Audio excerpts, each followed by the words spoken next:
Colorado Congressman and House Judiciary Committee member. Ken, good to see you. So, do you think that the White House is going to heed your ask to release the records of everyone who's gone to see Joe Biden in Wilmington, Delaware?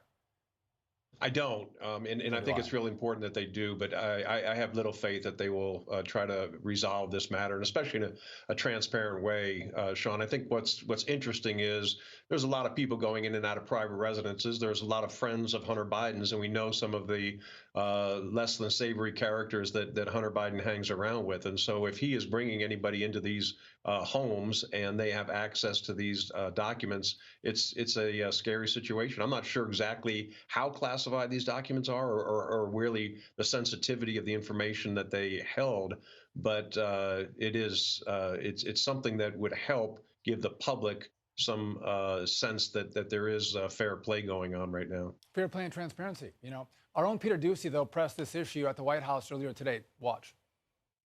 When will the White House release a log of visitors to the Wilmington house? Again, I am telling you, we did something that the last administration got rid of, which is instituting the White House logs.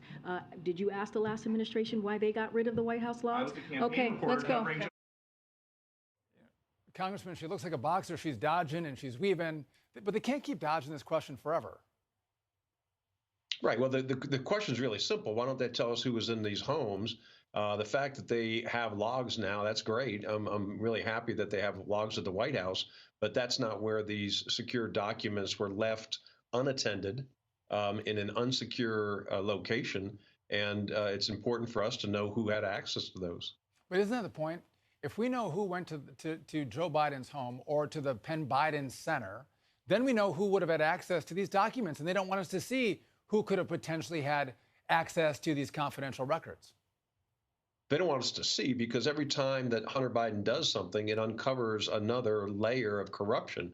They don't want us to know that he was on the board of Burisma and getting $80,000 a month for his expertise in oil and gas, which is non-existent. They didn't want us to know that he accompanied his father on Air Force Two to China and was dealing with the Chinese Communist Party's bank. There's a lot of things they don't want us to see. And the reason they don't want us to know about who's in these homes is because Hunter Biden is undoubtedly involved in other activities that they want to cover up.